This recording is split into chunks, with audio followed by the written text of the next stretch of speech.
Shalom warga kerajaan. Tidak ada satupun daripada kita yang tidak ingin dipakai dan memuliakan Tuhan. Saya berbicara minggu lalu tentang satu keluarga yang dipilih oleh Tuhan, yaitu Zakaria dan Elizabeth dan putranya John the Baptist, Yohanan. Jehovah has been gracious.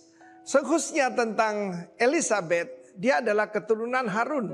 Harun itu artinya pembawa terang. Bukan pohon Natal yang dilihat orang, tapi pohon yang berjalan, yaitu saudara dan saya, membawa terang Kristus kemana-mana. Perkataan Elizabeth itu juga berarti Elisheva. Sheva itu artinya 7. Kita ingat Beerseba, di mana yaitu Abraham, bahkan Ishak membuat perjanjian dengan raja-raja di Gerar saat itu, yaitu Abimelekh. Kita melihat bagaimana mereka yaitu menyembelih 7 ekor binatang. Perjanjian itu teguh karena darah. Dan kita tahu bagaimana Tuhan sendiri pernah bersumpah kepada Abraham. Waktu dia tidak ragu-ragu untuk menyerahkan anaknya, menyerahkan putranya. Yang bukan satu-satunya, dia ada Ismail ya. Tetapi yang garis keturunan perjanjian adalah Ishak. Dia yakin sekalipun dia sembelih Ishak, Tuhan membangkitkan dia dari antara orang mati. Karena Allah kita adalah Allah yang membangkitkan orang mati. Allah kita adalah Allah yang menanami kembali yang telah tandus dan membangun kembali yang sudah musnah. Saya tidak tahu keadaan saudara hari ini. Mungkin keadaan saudara seperti itu. Tetapi ingatlah, Allah yang berjanji, dia bukan manusia sehingga dia berdusta. Dia bukan anak manusia sehingga dia ingkar janji. Bukan lidahnya tak bertulang sehingga dia akan menyangkal apa yang dia pernah janjikan. Tuhan menjanji, dengan perjanjian Tuhan itu selalu precise, selalu tepat. Minggu yang lalu sudah saya sampaikan pada saudara, kita memperingati Natal yang 2000 tahun yang lalu. Tahun Yobel terakhir itu 2017 dan 18 ya. Maka saudaraku, tahun Yobel berikutnya paling berapa tahun lagi? Tinggal mungkin 46 tahun lagi. Tetapi dengan apa yang terjadi di Timur Tengah, kita tahu kedatangan Tuhan sudah sangat dekat. Iran itu dulu Persia, saudara. Dan tentu saja Turki itu adalah kerajaan Ottoman yang pernah menindas Israel. Dan mereka semua menunjukkan sikap permusuhan, bahkan menantang perang kalau Iran ya kepada Israel. Tandanya, angkat kepalamu, kedatangan Tuhan sudah lebih dekat. Elisheva, Elizabeth. Ingat saudara bahwa Tuhan yang berjanji, aku akan memberkati engkau, katanya kepada Abraham. Membuat namamu masyhur. Engkau jadi bangsa yang besar. Bukan cuma besar, big, but great nation. Itu yang Tuhan janjikan buat keturunan kita. Dan barang siapa mengutuk engkau, akan kukutuk, memberkati engkau akan kuberkati. Jangan takut dengan segala macam santet, teluh dan sebagainya. Itu bagian Tuhan untuk menghadapi. Dan melalui keturunanmu, bukan keturunan-keturunanmu, your seed, bukan seeds. His seed, the seed of Abraham adalah Jesus Christ. Maka berkat Abraham sampai kepada bangsa lain. Melalui apa? Jangan lupa, kalau dari palungan itu ke salib, saudaraku. Di sanalah saudara, dengan kematian yang mengerikan itu tergantung di antara langit dan bumi, maka kutuk dirubah menjadi berkat. Perjanjian Tuhan itu teguh dan Tuhan mengenal siapa milik kepunyaannya. Rejoice yang menjadi milik kepunyaan Tuhan. Kalau 1 kali jatuh, 7 kali akan bangkit kembali. Dan kalau sudah hancur, Tuhan sanggup membangun kembali. God is still rebuilding Jerusalem. God will rebuild your life, your family. Karena itu kita rayakan Natal ini dengan percaya He's the God of miracles. And He's the God yang tidak bisa berdusta. God bless you. Amin.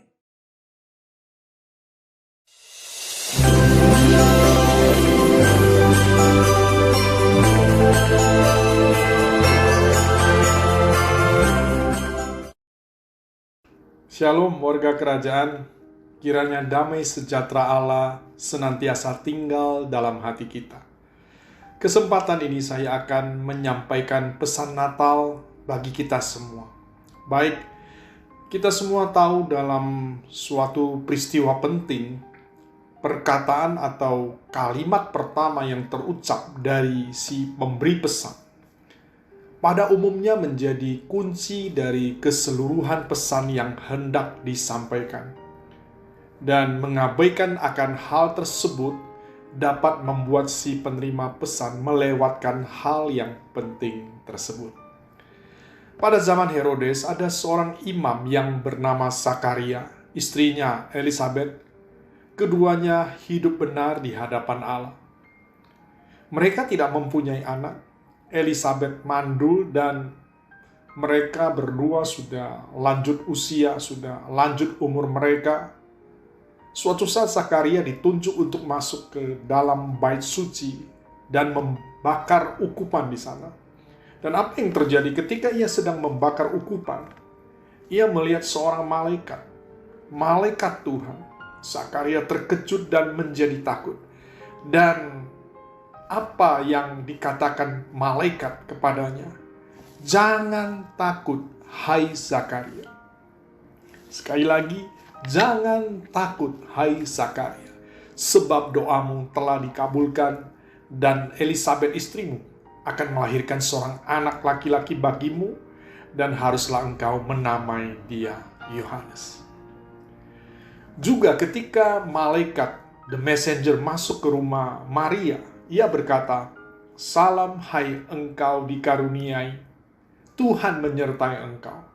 Maria terkejut mendengar perkataan itu, lalu bertanya di dalam hatinya, apakah arti salam itu? Kata malaikat itu kepadanya, "Jangan takut, hai Maria. Jangan takut, hai Maria, sebab engkau beroleh kasih karunia di hadapan Allah. Sesungguhnya engkau akan mengandung dan akan melahirkan seorang anak laki-laki dan hendaklah engkau menamai dia Yesus. Ia akan menjadi besar dan akan disebut Anak Allah yang Maha Tinggi. Dan Tuhan Allah akan mengaruniakan kepadanya tahta Daud, bapa leluhurnya. Dan ia akan menjadi raja atas kaum keturunan Yakub sampai selama-lamanya, dan kerajaannya tidak akan berkesudahan. Kita melihat bahwa ketika malaikat itu datang kepada Maria, Maria menjadi takut, terkejut dan takut. Tetapi apa yang dikatakan oleh malaikat itu? Jangan takut, hai Maria. Pada waktu Maria bertunangan dengan Yusuf, ternyata Maria mengandung dari Roh Kudus. Karena Yusuf suaminya seorang yang tulus hati dan tidak mau mencemarkan nama istrinya di muka umum, ia bermaksud menceraikannya dengan diam-diam. Tetapi ketika ia mempertimbangkan maksud itu, malaikat Tuhan nampak kepadanya dalam mimpi dan berkata apa? "Yusuf anak Daud, janganlah engkau takut. Yusuf, janganlah engkau takut mengambil Maria sebagai istrimu, sebab anak yang di dalam kandungannya adalah dari Roh Kudus." Sementara di padang Efrata ada gembala-gembala yang tinggal di sana menjaga kawanan ternak mereka pada waktu malam. Tiba-tiba berdirilah seorang malaikat Tuhan di dekat mereka, dan kemuliaan Tuhan bersinar meliputi mereka, dan mereka sangat ketakutan. Lalu kata malaikat itu kepada mereka, "Jangan takut, jangan takut. Sebab sesungguhnya aku memberitakan kepadamu kesukaan besar untuk seluruh bangsa. Hari ini telah lahir bagimu juru selamat, yaitu Kristus Tuhan di kota Daud." Warga kerajaan, manusia pada umumnya tidak suka kepada kegelapan. Karena kegelapan itu identik dengan ketakutan. Dan kegelapan itu berbicara mengenai tidak ada pengharapan. Tidak ada masa depan. Tidak ada yang bisa diandalkan lagi. Kita melihat Zakaria tidak memiliki pengharapan untuk memiliki seorang anak karena istrinya Elizabeth mandul. Maria yang seharusnya masih dalam masa tunangan, dia harus mengandung seorang anak, bukan dari seorang suami yang sah. Yusuf yang sangat mencintai, yang sangat mengasihi Maria, dan harus menceraikannya secara diam-diam karena mengandung dalam masa tunangan. Dan itu bukan anak dari Yusuf, tetapi kandungan itu dari Roh Kudus. Allah mengabarkan kelahiran Mesias kepada gembala-gembala yang tidak pernah mengamati langit, tidak pernah mencari tanda atau tidak pernah mempelajari teologi. Para gembala hanya melakukan tugasnya mengawasi domba-domba sambil tidak pernah memikirkan apakah mereka akan menerima kabar mengenai kelahiran juru selamat ke dunia. Tidak mengetahui masa depan mereka. Saat ini, siapa saja dalam hidupmu, engkau merasa tidak memiliki pengharapan. Tidak ada masa depan. Tidak ada yang bisa diandalkan lagi. Firman Tuhan datang kepada kita dan berkata, jangan takut. Kata jangan takut di sini bukan hanya sekedar kata-kata motivasi, penghiburan, tetapi ucapan jangan takut di sini mengandung arti Immanuel. Tetapi ucapan jangan takut di sini mengandung arti Immanuel, Allah beserta kita. Apapun yang terjadi dalam kehidupan kita, kalau Allah beserta dengan kita, ada di pihak kita, siapa lawan kita? Tidak ada.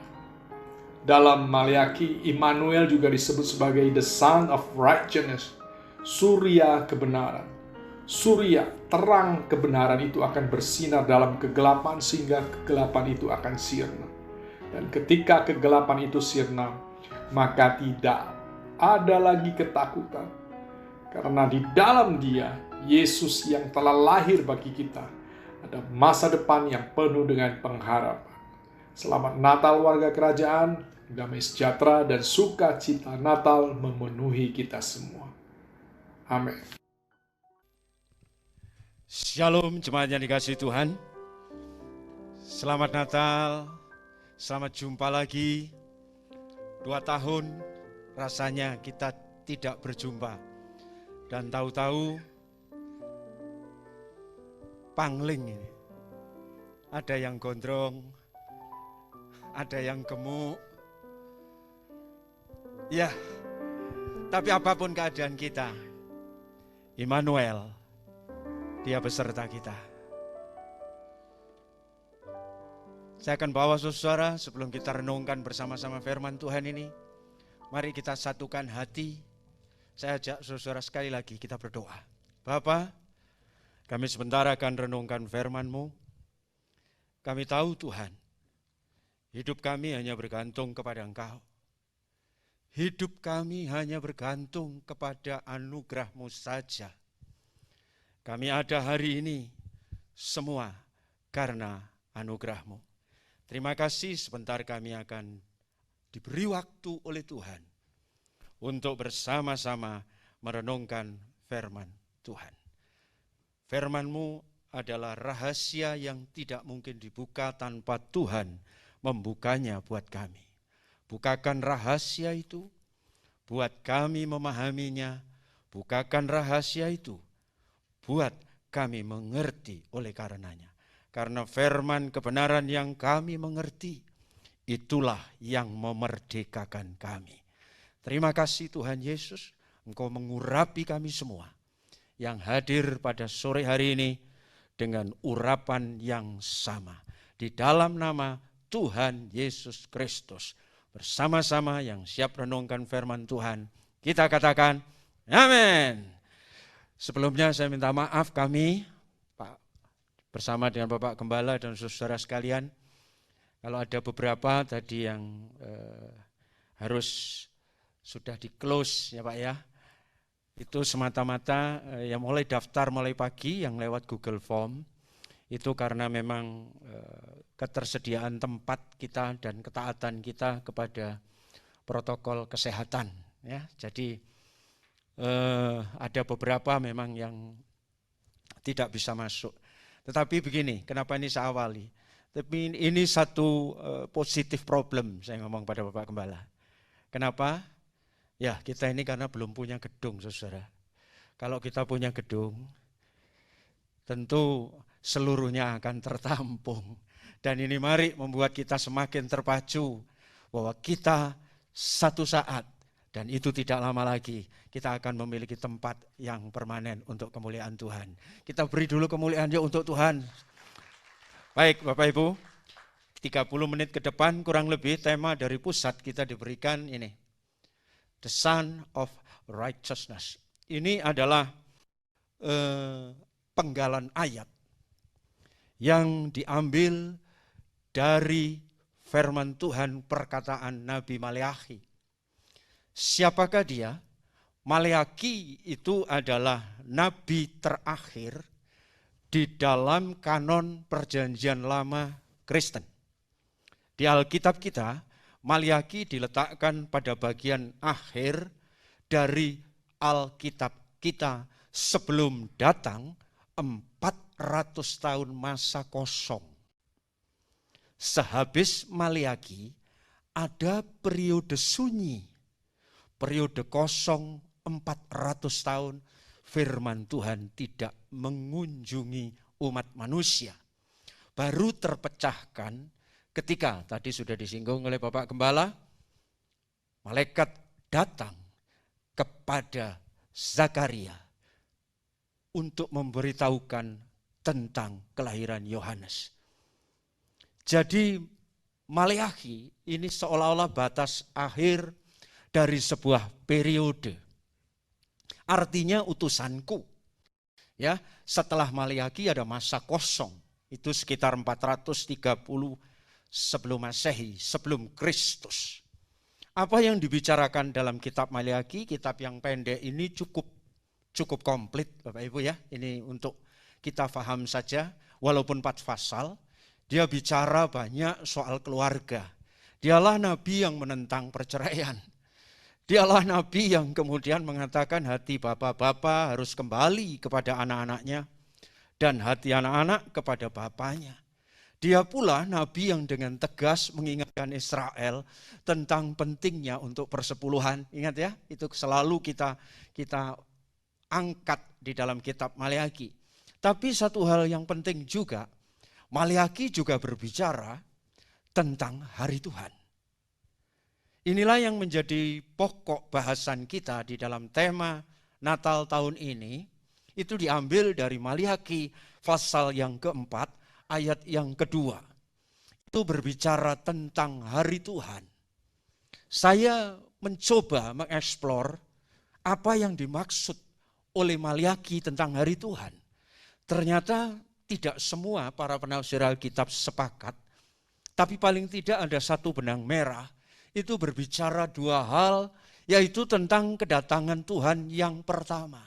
Jadi bicara soal kedatangan Yesus pada Natal yang pertama. Tapi bisa juga berbicara tentang kedatangan Kristus yang kedua. Ya, jadi ini disepakati oleh para penafsir bahwa hari Tuhan yang dimaksud adalah bisa juga berbicara tentang Natal yang pertama yang hari ini kita peringati. Bisa juga dia berbicara tentang hari Tuhan yang akan datang, yaitu akhir zaman yang sedang kita tunggu dan nanti-nantikan. Yang tadi juga Bapak Gembala Senior sampaikan mengingat situasinya. 2017 kita memasuki Yobel terakhir dan sisa 46 tahun ke depan. Ya mungkin di antara kita sudah banyak yang tidak ngalami itu ya. Untuk Yobel lagi 46 tahun ke depan kita usia berapa? Kami yang generasi sweet ini, maksudnya sweedak saudara, itu ya umurnya sudah 100. Ya jadi mungkin Yobel berikutnya kita sudah tidak mengalami itu ya. Kecuali oleh anugerah Tuhan diperpanjang usianya seperti Musa 120 tahun tapi sehat saudara. Tapi eling semua, gak pikun, gak budek gitu ya saudara. Nah, tetapi tidak, ini menunjukkan bahwa akhir zaman. Maka kalau bicara kitab Maleakhi, bicara hari Tuhan, kita juga bisa bicara tentang hari yang akan datang. Tentang kedatangan Tuhan. Ya, kita peringati hari ini, oleh karena itu saudara, kita mesti mengerti firman Tuhan ini, tetapi kamu. Ketika kita baca ayat ini, tetapi kamu yang takut akan Tuhan, yang berada saat hari Tuhan datang kelak. Akhir zaman itu, bagimu akan terbit juga surya kebenaran. Surya kebenaran itu akan terbit buat orang-orang yang dimaksud Maleakhi, yang hadir pada saat hari Tuhan Natal pertama. Tapi firman ini juga berguna buat kita yang ada pada hari Tuhan saat-saat ini menjelang hari hanya. Surya kebenaran akan terbit dengan kesembuhan pada sayapnya. Kamu akan keluar dan berjingkrak-jingkrak seperti anak lembu lepas kandang. Ini sebuah nubuat yang luar biasa. Kata surya kebenaran ini khas Maleakhi. Hampir tidak ditemukan frasa ini secara komplit di bagian yang lain dari Alkitab. Muncul sekali ini. Bahasa aslinya surya itu adalah semes. Kalau di Alkitab bahasa Ibrani itu semes artinya, surya itu. Itu mengandung makna yang penting sekali. Dia bisa berarti puncak, bisa berarti juga benteng, bisa juga berarti perisai. Jadi kalau saya sambung begini, tetapi kamu yang takut akan Tuhan, takut akan namaku, hari ini menjelang hari Tuhan, saya tambahkan, bagimu akan terbit semes kebenaran. Bagimu akan terbit puncak kebenaran. Bagimu akan terbit benteng kebenaran. Bagimu akan terbit perisai kebenaran. Kenapa arti ini perlu saya tekankan? Karena terus terang saja, menjelang hari Tuhan, baik kedatangan yang pertama maupun kedatangannya yang kedua kelak, dua-duanya memiliki kemiripan. Yaitu apa? Suasana kegelapan yang mencekam. Makanya Nabi Yesaya tentang Natal beliau berkata, bangsa yang diam dalam kegelapan akan terbit padamu. Ya, terang begitu ya. Ada awal yang kurang baik saat-saat sebelum Kristus lahir. Bahkan keadaan yang suram itu. Tapi tiba-tiba Kristus datang. Menjelang akhir zaman ini. Tidak bisa kita pungkiri menjelang hari Tuhan yang kedua.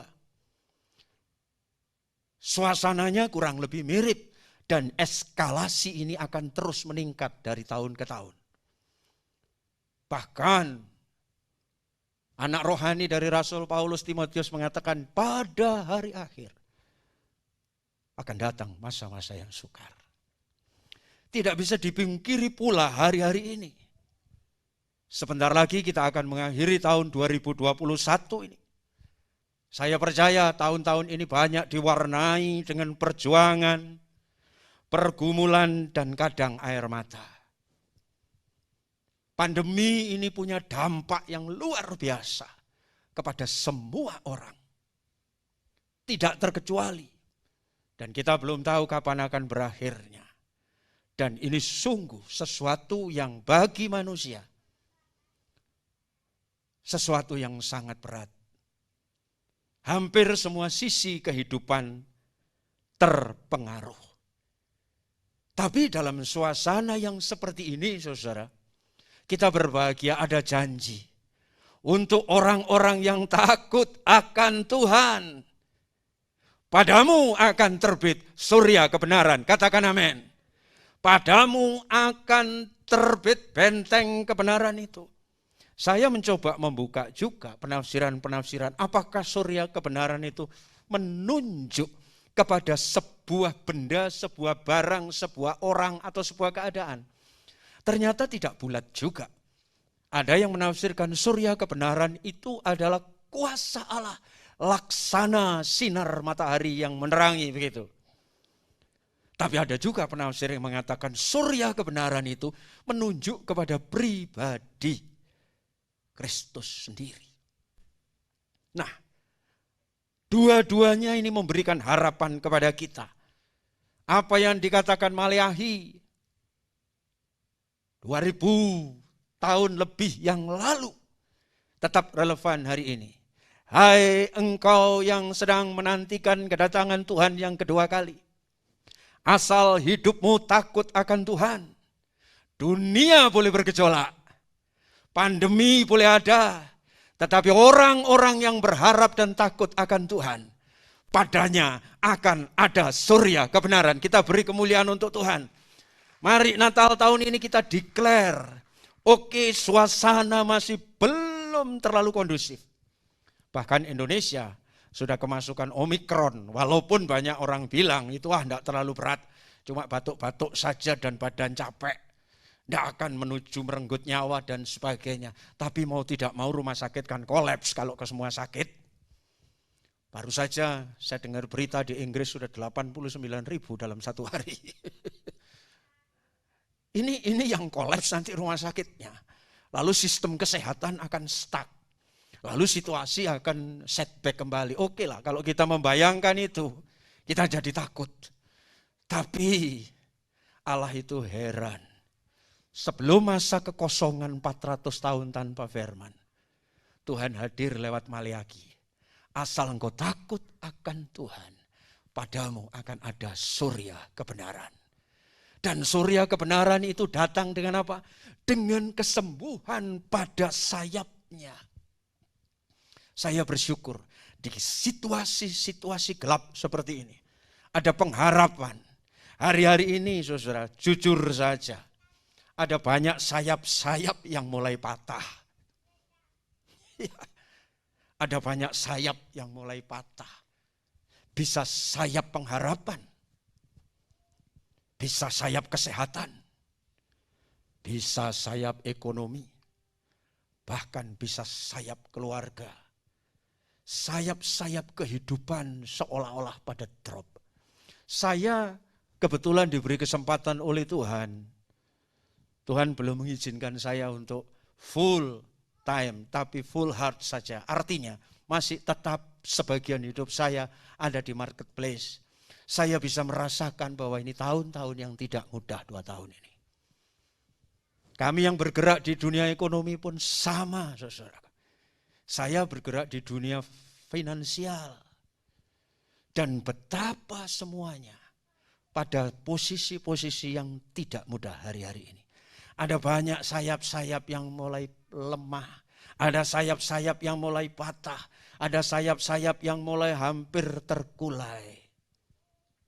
Tapi ada janji, saudaraku. Engkau yang takut Tuhan, akan terbit surya kebenaran dengan membawa kesembuhan pada sayap-sayapnya. Katakan amin. Saya kok bersyukur ya kita punya tema seperti ini. Kami tidak ngarang ya, kami hanya taat patuh pada otoritas di atas. Ada tema ini. Dan saya merenungkan Tuhan, terima kasih. Engkau hadir menjelang akhir tahun ini. Menjelang akhir zaman ini, menjelang kedatanganmu yang kedua, ada jaminan asal kita hidup dalam takut akan Tuhan. Apapun boleh terjadi, sayap-sayapmu akan tetap datang dengan kesembuhan. Aminkan setiap kalimat-kalimat firman hari ini. Engkau harus belajar, apa yang kau imani itu akan yang jadi di hadapan Tuhan. Jangan kita teralinasi dengan fakta-fakta hari ini. Saya yang berdiri hari ini di sini juga tahu ada banyak hal terjadi di sekitar kita. Tapi fakta itu bukan kebenaran. Kebenaran adalah firman Tuhan. Dan kalau kebenaran itu diketahui, firman itu kebenaran, itulah yang akan memerdekakan kita. Bapak Ibu sekalian, warga kerajaan, pandemi ini banyak sayap yang patah. Tapi puji Tuhan, surya kebenaran itu membawa kesembuhan. Hari ini kita bisa tahu semuanya. Kita di perahu yang berbeda-beda, saya pernah tulis. Kita tapi ada di badai yang sama, bukan? Tapi perahu kita berbeda-beda. Oleh karena itu mari kita saling mendorong, saling bergandengan tangan untuk tidak saling menyalahkan. Karena setiap orang punya perahu sendiri-sendiri. Dan punya badai sendiri-sendiri yang harus dihadapi. Tapi satu hal, asal di dalam setiap perahu ada surya kebenaran, padamu akan terbit kepak-kepak sayap yang baru yang akan membuat engkau terbang tinggi di tengah situasi-situasi sulit itu. Katakan amin. Yuk kita mesti, siapa lagi saudaraku yang bisa membawa jiwa kita untuk tetap mencapai surga. Kalau tidak kita mengatakan, ya Tuhan, engkaulah surya kebenaranku. Sayap ekonomi berupa pekerjaan, berupa keuangan, usaha dan lain sebagainya. Bahkan saya juga mendengar ada sayap-sayap keluarga yang mulai goyah saat-saat ini. Kami tetap berdoa buat saudara. Kiranya surya kebenaran itu menaungimu. Tapi sebentar kita akan bahas bagian akhirnya. Apa yang mesti kita lakukan, sederhana saja. Ini mendorong kita untuk takut akan Allah. Nabi Maleakhi berkata jelas, tapi padamu yang takut akan namaku, percayalah dia yang berjanji itu akan mampu menyembuhkan, akan mampu memulihkan. Bahkan Maleakhi berkata, engkau nanti akan berjingkrak-jingkrak seperti anak lembu lepas kandang. Oh, saudara, bukankah ini sebuah janji yang luar biasa? Syaratnya kita takut akan Allah. Ada kesembuhan, pemulihan, dan pertolongan bagi mereka yang takut akan Tuhan. Lalu apa sih yang dimaksud takut akan Tuhan? Takut akan Tuhan itu bukan takut hantu. Ini kan kebalik ya, Tuhan hantu. Takut akan Tuhan itu bukan takut harimau. Takut akan Tuhan itu bukan takut, maaf. Walaupun ini juga online, jemaat-jemaat yang tidak sempat, tidak bisa hadir, dan tentu lewat media virtual, saya juga berkata, saudara, apa sih takut akan Tuhan itu? Ini bukan kewedian, bukan takut harimau. Takut akan Tuhan itu adalah takut yang agung, takut yang hormat, takut yang tidak mau mendukakan hati Tuhan, takut membuat beliau kecewa, takut membuat dia susah lagi. Itulah takut akan Allah. Takut yang disertai kekaguman dan hormat. Yang kalau di depan dia rasa-rasanya, kalau kita pakai mahkota, mahkota itu akan kita lempar dan merasa aku tidak layak memakainya Tuhan. Karena hanya Engkau saja yang layak terima segala kemuliaan. Takut yang demikian inilah yang harus hadir dalam jiwa orang-orang yang ingin di dalamnya memiliki sayap surya kebenaran. Takut akan Allah bukan takut seperti yang takut kepada sesuatu yang tidak jelas. Tapi takut yang agung.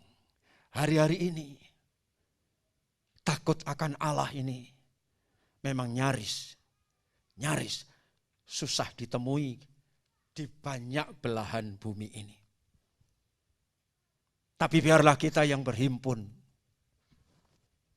pada sore hari ini adalah orang-orang yang memiliki takut akan Allah. Katakan amin, saudaraku. Ya, takut yang agung. Takut akan Tuhan itu akan menerbitkan campur tangan Tuhan. Jadi takut akan Tuhan itu menjadikan Tuhan sebagai, kalau terjemahan Semes tadi ya, takut akan Tuhan itu akan mampu menarik kita, menyebabkan kita menjadikan Tuhan sebagai puncak kebenaran kita. Orang takut Tuhan itu menjadikan kebenaran satu-satunya adalah Tuhan saja. Katakan amin. Ya. Puncak kebenaran kita, Shemesh itu artinya juga puncak. Jadi puncak kebenaran kita adalah Tuhan. Itu orang yang takut Tuhan. Di atas kebenaran diri sendiri, di atas kebenaran apapun. Bukankah Natal itu berbicara soal bahwa kita menjadikan Tuhan puncak kebenaran kita. Orang yang menjadikan Tuhan sebagai puncak kebenarannya dan bukan dirinya sendiri, pasti pada menjelang hari kedatangan Tuhan, menjelang hari Tuhan yang besar itu, padanya tetap akan dinaungi surya kebenaran. Warga kerajaan yang dikasihi Tuhan, ada apa sih dalam takut akan Tuhan itu? Dan kita akan selesai di sini.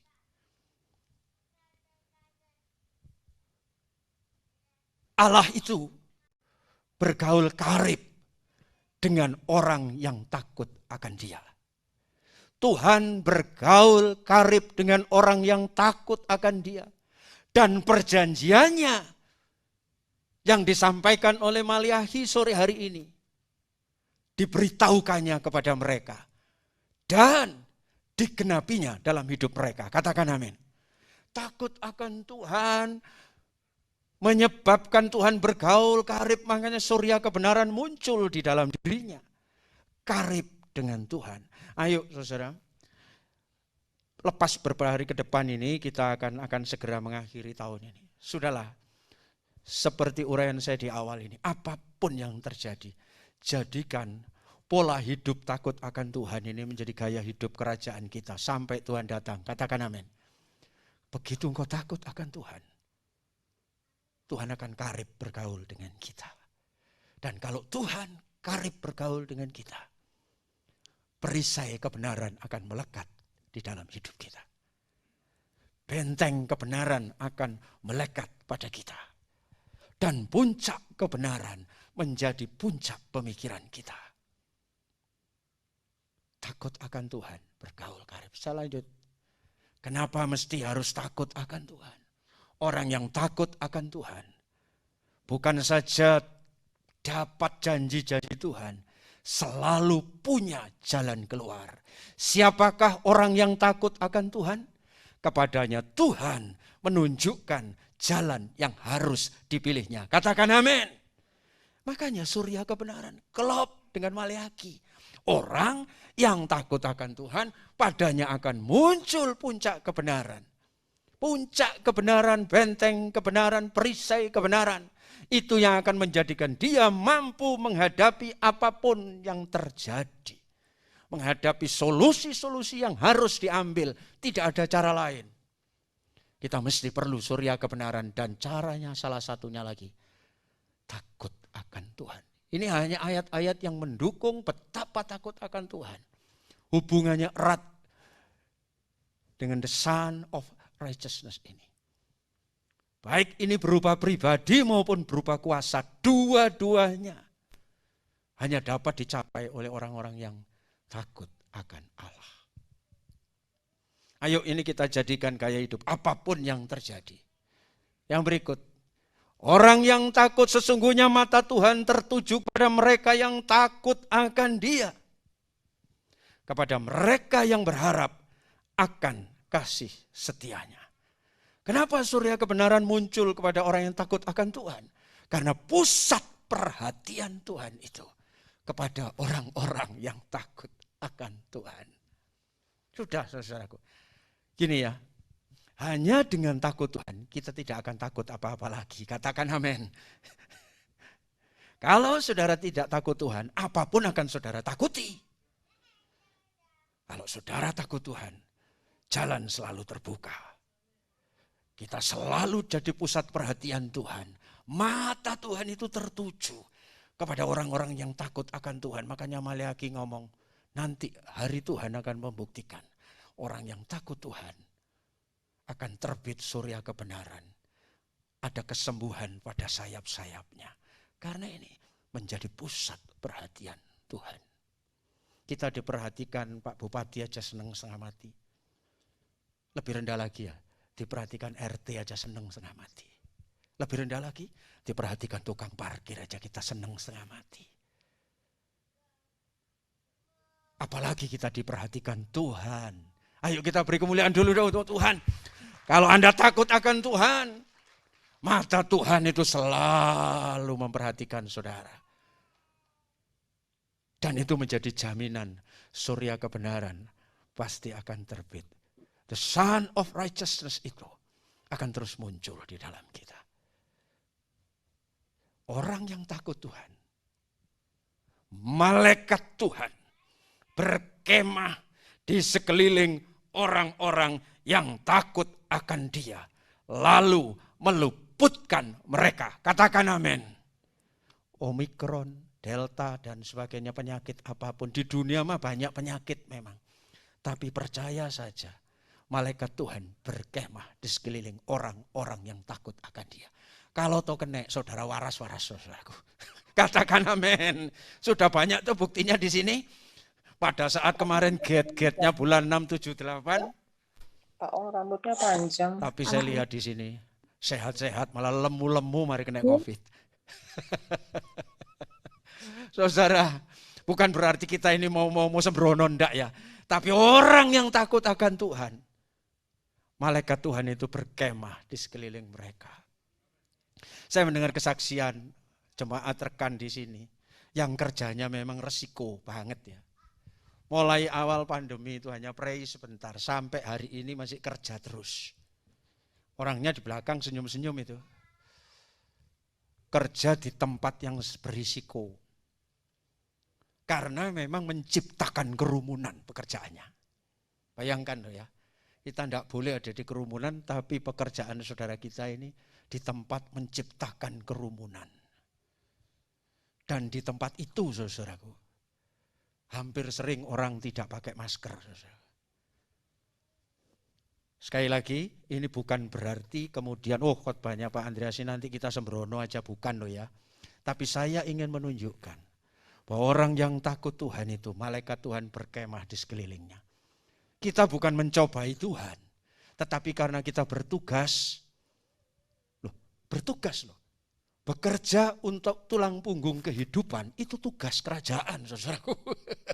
Saudara bekerja sebagai tulang punggung keuangan atau penghidupanmu, itu tugas kerajaan. Dan ketika saudara bertugas, dalam hati saudara bukan karena mau jarak kepada Tuhan untuk sembrono, tapi karena tugas kerajaan. Minggu lalu beliau-beliau ini bersaksi kepada saya. Kau no opo-opo itu, katanya. Dia tidak sakit, saudara. Beda loh saudara-saudara, kalau kemudian kita tidak mau cuci tangan, selorde, sembrono, saenak, kemudian nantang-nantang, penyakit rinio kena temenan gak tanggung jawab, saudara. Tapi dalam posisi tugas tertentu, orang yang takut akan Tuhan, malaikat Tuhan itu berkemah di sekelilingnya. Saya dengan Bapak Gembala juga begitu, beberapa kali di masa pandemi get-getnya itu kita bertugas Pak ya. Ada bertugas kematian, ada bertugas pemakaman, saya balik-balik ngubur. Tapi Tuhan itu baik, saudara. Malaikat Tuhan berkemah sekelilingnya. Tapi yo maskeran, cuci tangan, double maskernya sampai. Khotbah sampai sesek begini ya gara-gara masker. Tapi sekali lagi, orang yang takut Tuhan, itu dalam perlindungan Tuhan. Percayalah hari ini, saudara. Apapun yang terjadi, pegang firman Tuhan ini. Asalku hidup suci, akan lagu kuno ya. Tidak turut dunia, ku tahu Tuhan pasti buka jalan. Iki wong tuwek-tuwek mbek renggeng-renggeng lek tak terusno tidur nanti. Lanjut, yang terakhir mungkin ya. Orang yang takut Tuhan itu tidak pernah kekurangan, saudara. Takutlah akan Tuhan, hai orang-orang yang kudus. Sebab tidak berkekurangan orang yang takut akan Dia. Akhir zaman menjelang hari Tuhan, banyak sayap yang patah. Tapi orang-orang yang takut akan Tuhan, engkau tidak pernah kekurangan sesuatu yang baik. Percaya saja, saudara. Jangan takut. Ini bagaimana ya ini ya? Ya opo ya iki ya? Bakale ya opo ya iki ya? Kok tambah angel ngene nyambut gawe. Dan kemudian saudara saya yang bekerja, bagaimana saya yang bekerja? Tiap hari saya juga berdoa buat anak-anak saya yang bekerja. Dia ada di Jakarta, saya berdoa, Tuhan lindungi mereka. Saya pun Tuhan aku hati berangkat nyambut gawe. Saudara, orang yang takut akan Tuhan tidak akan pernah kekurangan. Hari ini suasana Natal memang berbeda dengan tahun-tahun sebelum pandemi ada. Dan semuanya rasanya berada di dalam sebuah keprihatinan. Tapi syukur kepada Allah. Asal engkau takut akan Tuhan, surya kebenaran itu akan hadir dalam hidupmu. Karena orang yang takut Tuhan, kita sudah bahas 5 hal tadi menjadi bagian dalam hidupnya.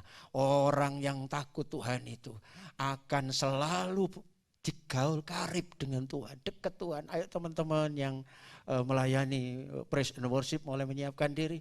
Yang kedua, dia akan selalu punya jalan keluar. Terus apapun boleh, kita tidak tahu nanti situasi seperti apa, tapi percaya ke Tuhan. Yang berikutnya, engkau jadi pusat perhatian Tuhan loh. Di tengah kesendirianmu, di tengah susah sedihmu, di tengah pergumulanmu, engkau tidak pernah sendiri. Orang yang takut Tuhan jadi pusat perhatian dan selalu dalam perlindungan Tuhan. Dan yang terakhir dijamin oleh Tuhan, engkau tidak pernah kekurangan apapun yang baik. Saya bisa tambahkan satu ayat lagi. Singa muda boleh merana kelaparan. Tapi orang yang takut akan Tuhan tak pernah kekurangan satupun yang baik. Itu selalu jadi pegangan kita, saudaraku. Maka hari ini, sembari kita merayakan Natal, perbaiki kembali. Apakah saya setiap hari sudah menjadi orang-orang yang takut akan Tuhan? Menghormati Tuhan setiap waktu. Bangun tidur, kita tidak langsung update status. Orang yang takut Tuhan itu bangun tidur mengatakan, Tuhan terima kasih. Aku bisa melihat matahari kembali hari ini. Ada nafas dalam hidupku. Terima kasih untuk penghasilan yang Tuhan beri. Saya ingin tambahkan lagi saudara ya satu. Doa-doa saya yang selalu, Tuhan saya tidak selalu berdoa untuk berkat. Tuhan terima kasih untuk berkat, itu boleh saudara. Tapi kadang-kadang saudara juga ngomong, saya ngomong begini, Tuhan terima kasih juga untuk pengeluaran yang sedikit bulan ini. Ya loh saudaraku, penghasilan kita mungkin tidak besar. Tapi pengeluaran kita kalau tidak besar, kan besar juga pendapatannya. Saya ngomong Tuhan terima kasih untuk pengeluaran yang tidak besar bulan ini. Karena Engkau membuat aku sehat sepanjang bulan ini. Gak metu sak ripis wae kayak obat. Terima kasih untuk istriku yang sehat. Dan makin tahes, makin gemuk saudaraku. Makin cantik. Gak loro-loron. Terima kasih untuk anak-anak yang sehat. Terima kasih untuk rumah yang tidak bocor titik. Ya enggak apa-apa Tuhan. Terima kasih untuk ban mobil saya. Walaupun numpak jeep. Kadang gembos ya kan. Tapi gembos ya tak tahu ngudol. Ditempel paling 15.000 sudah beres. Terima kasih untuk pengeluaran yang sedikit. Bukankah ini campur tangan Tuhan? Ayo kita beri kemuliaan untuk Tuhan. Belajarlah mensyukuri saudara. Di saat engkau mengeluh tentang pendapatanmu, sudahkah engkau bersyukur tentang pengeluaranmu? Tuhan ngomong, kadang-kadang orang Israel lupa mengucap syukur. Berkatnya seperti ditaruh dalam pundi-pundi yang bocor. Ada banyak orang, pendapatannya tak terhitung banyaknya. Tapi juga pengeluarannya sangat besar. Tapi hari ini saudaraku, engkau sehat. Coba saya lihat ini para singer di belakang saya ini. Tidak ada satupun yang kurus saudaraku. Mereka semua gemuk-gemuk. Dan makin tua makin gemuk dan segar kata firman Tuhan. Ini karena bukti pemeliharaan Tuhan. Mereka sembuh semua. Mereka sehat semua. Loh gembira toh ya. Dulu saya lihat cuma Sandi. Tapi sekarang Sandi juga banyak saingannya. Saudara bukankah ini anugerah Tuhan?